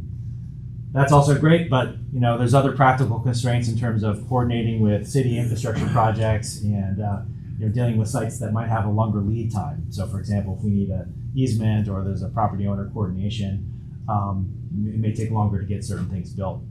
So we settled on an intermediate approach that says we're going to look for basically a minimum build and shoot for a start of revenue service in 2026, recognizing that we will have a second phase of construction and implementation going into 2027, where more infrastructure, more station improvements will be implemented. And it's a compromise approach. It's one we found to be very effective in other contexts. I think it provides us latitude as we're having more detailed conversations with the city about infrastructure coordination. If it makes sense to hold off a bit on a station improvement because we know there are bigger things coming for that corridor, we can sequence those in the construction year for those improvements. If we have to look at a difficult station site and there's more property owner issues or more coordination issues to work through, we're not rushing to make the wrong decision. We're giving ourselves the flexibility to do the right thing. So we would propose to implement service starting in roughly the fall of 2026, having the first wave of station improvements, having transit signal priority implemented, and using the existing Centro fleet, probably with a distinctive branding wrap or other way to give it identity. And then as we go into the second year in 2027, we would build out the rest of the station sites. We'd have the opportunity, given the challenges Chris has described and vehicle lead times, we could have a dedicated BRT fleet rolled out. We've seen some of our clients do this very successfully to transition BRT to zero emissions by starting with an existing fleet and then moving to a dedicated fleet. So a lot of very tactical flexibility here, I think, to do things well, but also to get BRT on the street and serving customers as soon as we can. So Mayor Walsh referenced the 2026 launch in his State of the City. We're committed to hitting that, and I think we have a very reasonable plan to get there, put a great product on the street, and then continue to enhance over time. Have you had a chance to meet with the People Coalition, Transportation Coalition? No. Maybe within the staff, not ourselves directly. Yeah. I should note also too that community outreach. So looking as we go forward and move the project forward in design, re-engaging the public and re-engaging neighborhoods, re-engaging key project delivery stakeholders through 2024. So getting more visibility to the plan as it's currently conceived, getting more visibility to renderings of what stations will look like and what the customer experience will be like to build community excitement and get that two-way feedback. And we'll definitely be integrating that outreach process with the participation process, the stakeholder participation and partnership process that Randy talked about as well. Those are going to kind of go hand in hand so we can best strategize outreach and make sure that we're communicating with all the right folks. In terms of final steps, so we're putting the bow around the planning refinements of this process of updating Smart One. I think we have a good basis of design for moving the project forward. So our emphasis going into 2024 is really shifting towards design engagement, getting towards construction, looking to have construction in the ground next season. So finishing design, getting bid packages together for construction as we go into about this time or earlier in 2025, so that we can take advantage of the construction season to hit the 2026 starts. Yeah. Thank you. Any other questions for us? Just one quickly. I think you guys are moving at a great pace. It's good to see. I know from the city side, we're happy to see it. A lot of the decisions you guys have made, a slight deviation to serve tops. We're also putting up the price right on South Ave, so we're hitting multiple grocery stores. The one item that stands out as an issue is not serving the RTC. And I understand the rationale. I understand the grid up there kind of falls apart. These things are not ideally situated, in terms of the mall, the RTC, everything else, the farmer's market, the baseball stadium. But I do think that is a core and key destination. And I do think that not having our top tier transit offering serve the regional transportation center is strange. Again, I understand the rationale, but I'm hoping there is something that can be done through further refinement to get us closer. I understand, again, we're thinking of a terminal loop there. We're not going into Destiny's parking lots, which I think we all can agree is great, because I don't think they really want us there to begin with. But the RTC is a key destination. So state-supported Amtrak, the Empire Corridor is sold out. All of those trains are sold out. I don't know how many hundreds of thousands of rides start or end at the RTC, but it's up there.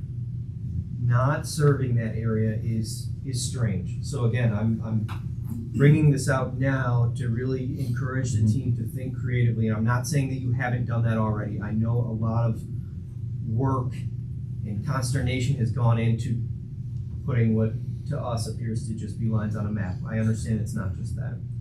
But I really do want to push the team to think about this as creatively as possible, as humanly possible, just because I think that really is a core and key destination for us.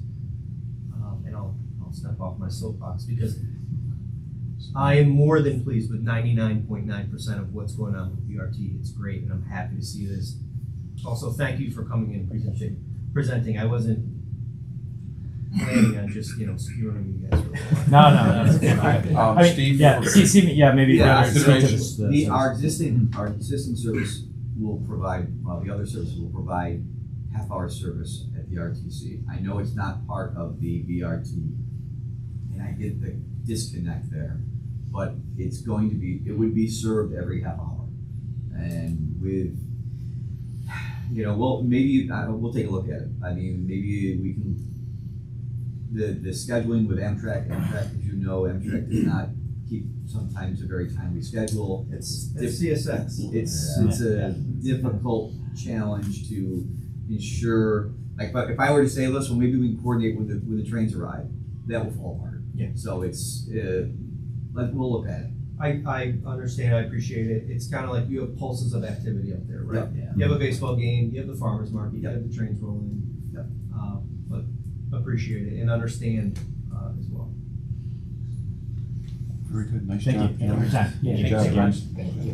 Steve, good job. Exciting times to embark on. Certainly the biggest change we've seen in the Centro service in nearly 50 years, really. So we're excited about it. We're excited to see it happen. Thank you, Andy and Randy, for working with us to make this happen. Next up, Jackie.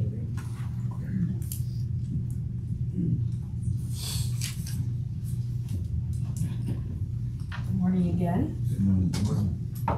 Just a couple of updates for the board. The first one being that the company and the ATU 580 met to negotiate the customer service representative bargaining agreement on January 31st. The company and union actually reached a tentative agreement that was presented to the customer service representatives this week and voted on. The customer service representatives passed the agreement with 100% voting yes. And to let the board know that I will be bringing that to you next month for ratification. However, I did want to thank Frank personally, along with Mike Woodall, our president of the ATU 580, Candace Smith, who was a representative for the customer service team, and Centro, who myself, Steve Cagle, and Melissa Brim, and Chris Moriel, who helped out during this negotiation. It was very productive and it was a very successful negotiation session. So thank you all for that. Good. Centro is going to be hosting another open house on March 9th to hire for our April class and any other positions that are open at that time. We are currently working with the city school district of higher education program to unite and recruit with, to help to recruit more bus operators and everything. We're going to be hosting another CDL prep class collectively with the school district the week of March 18th. So we're hoping to get a lot more operators into that class starting in April. And that's all that I had, unless anybody has any questions. Very good. Thanks, Jack. Thank you. Yep. Yes, Chris. Morning, everybody. We got a few things to talk about. BOCES of Oswego called the HR department and had a student that lives in Syracuse interested in becoming an intern in the maintenance department, which the HR and BOCES worked this out, and now we have Jim Hall. He's our new intern, first intern we've had which is great. He's working side by side with the trainers. And right now he's actually working with Rob Wells, which you got to see him up here. And Rob is an excellent employee. He actually is a great patient, well respected by all down there. So it's a really good thing. The students come in 1 day a week. He's working on possibly 2. And we'll see how that goes. And then last thing is hopefully somebody like OCC will start coming here and be interested. So, good news. Also got a call last week from Greg Buff. He is our local DOT inspector. He wanted to come out and inspect some buses. So he came out to Oswego yesterday. There was 2 buses he inspected, and he came here yesterday also and inspected 2 buses. And he's back today doing 4 more buses. And what he's doing, he's here, he comes out every year, so he's looking to make sure the buses are safe and the preventive maintenance is being performed in a timely manner. He also makes sure that the driver write-ups, the pre-trip reports, that he looks those over. If there's any issues, that we're taking care of them right away and the buses are safe. So he'll be done today and hopefully get a report next week. So far, everything looks pretty good. And he'll be back in March to conduct an audit for the drivers. And what he's going to do is he's going to go out to the hub and he'll make sure the drivers have their license on them and their pre-trip inspections are done. And he's going to make sure they're not exceeding the 15 hours of working hours per day and not coming back before 8 hours having time off. So these interns are the OCC or OCC? No, the intern's actually from BOCES in Oswego. Hoping for. Yes, I'm hoping for more. We'd like to extend that program Yes. to our local higher ed associates to OCC's program and hopefully have an internship with heavy equipment here in Syracuse. And lastly, we've got 2 new call buses arrived this week. Unfortunately, there's been a delay because of paint, and when we got them, there was a little mix-up. We got to send them back. But we do have one downstairs, and there's a new feature on this, which is the mobility security device. Qstring 1 is what it's called. I showed you last year a video of what it looks like and how it's going to work. It's here so we can demonstrate it. It's a wheelchair securement platform. It places all the parts and obstacles that traditional 4-point securement.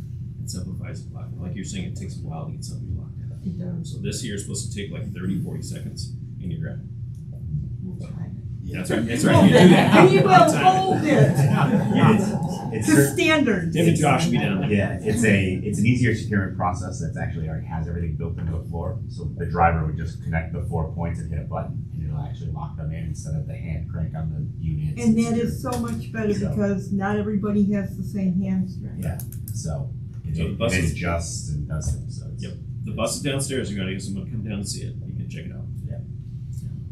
The bus with the advertisement, who's in charge of that? Does that, do they do that themselves or you do that? Advertisements? The advertisements on the bus. On the bus. So that contract was awarded last month to Lamar Transit. So we outsourced it as a revenue contract. So they sell the space on our vehicles. Any other questions? Thanks, Jeff. Thanks, Jeff. And Linda, to wrap it up. Yes, I just wanted to report to the board about our FDA triennial review, which is ongoing right now. This is a review that Congress mandated in 1982. FDA has to perform reviews of every recipient of federal 5307 funds. And just so you know, that these federal funds are our formula funds that we receive annually, which we use for our capital improvement plan that I presented to you back in December. The review is unlike our annual audit of the financial statements, where we're just auditing the financial statement. This review examines 23 areas of compliance within our organization. So participation is across the entire organization is required.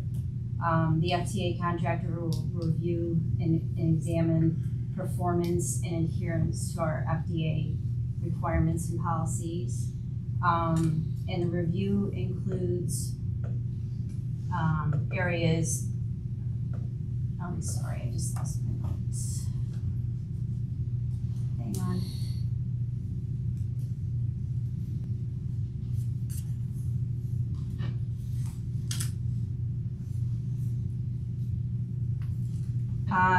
The review includes areas in financial capacity, technical capacity, maintenance, procurement, civil rights, program-specific areas.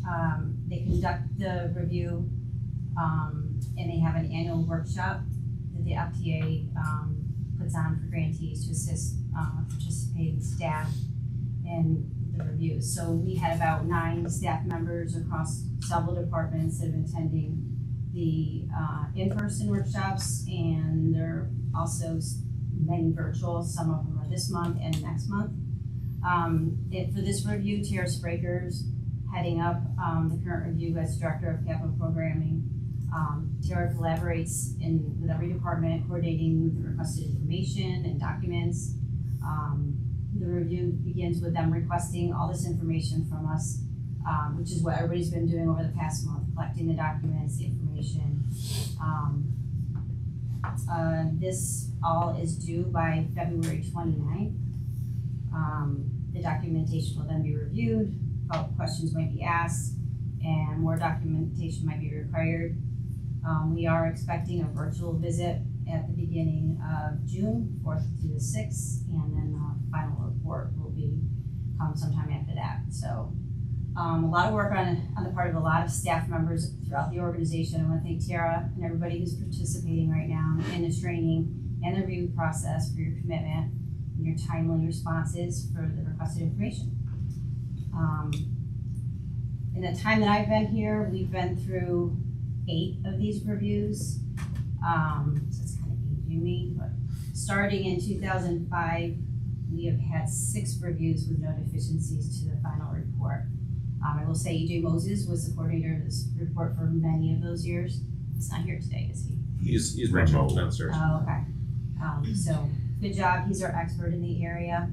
And we'll keep you posted on the results of this review. That's it.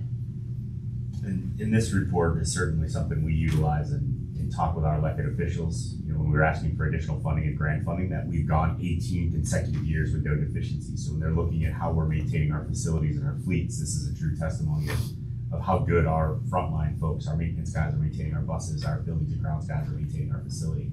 So we use that when we're certainly meeting with our electeds to say, give us more money because we know how to handle it. So it's certainly a good talking point for us and hopefully continue to get to 21 consecutive years. And from there, that concludes our report, Mr. Chairman. Good report. Really good reports. A lot of information today. We appreciate your patience. Very good. Okay, going into audit and finance. All this was discussed in detail. Motion was made to bring it to the board for the adoption of the statement of revenues and expenses through January 31st. I have a motion. Tina, second. Well, any discussion? All in favor? Aye. Jackie came forward to talk the UPSU pension benefit increase. Motion made to bring it to full board for adoption. Do I have a motion? Rob, second. Tina, any discussion? All in favor? Aye. Chris discussed, had a nice conversation on the sedan lift and equipped vehicle resolution. Resolution number 3A to award contract to Blue Chip Transportation for a 5-year term commencing April 1st. Motion was made to adopt that, and I have a motion. Tina, second. Neil, any discussion? All in favor? Aye. Okay.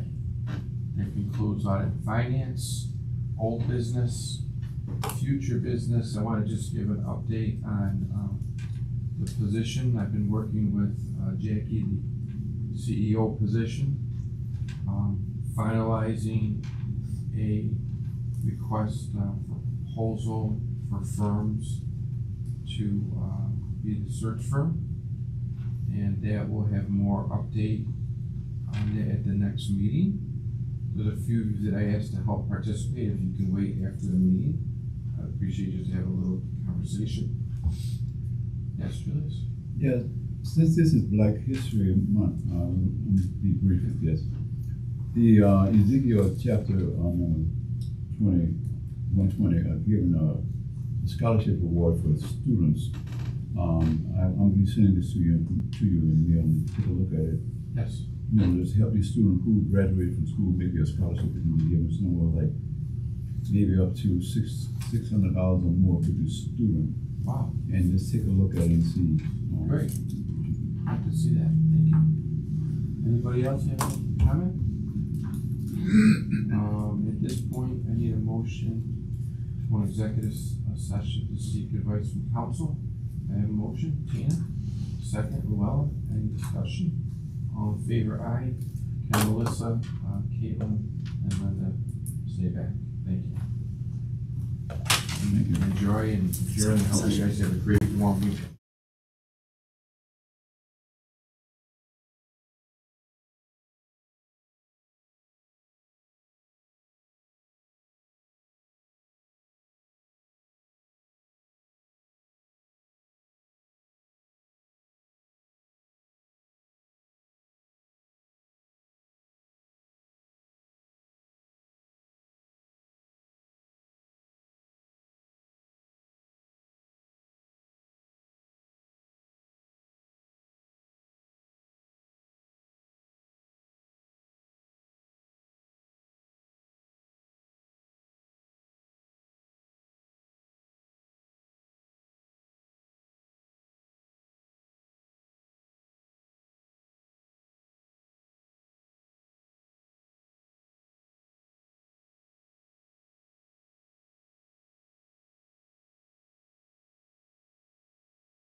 unfunded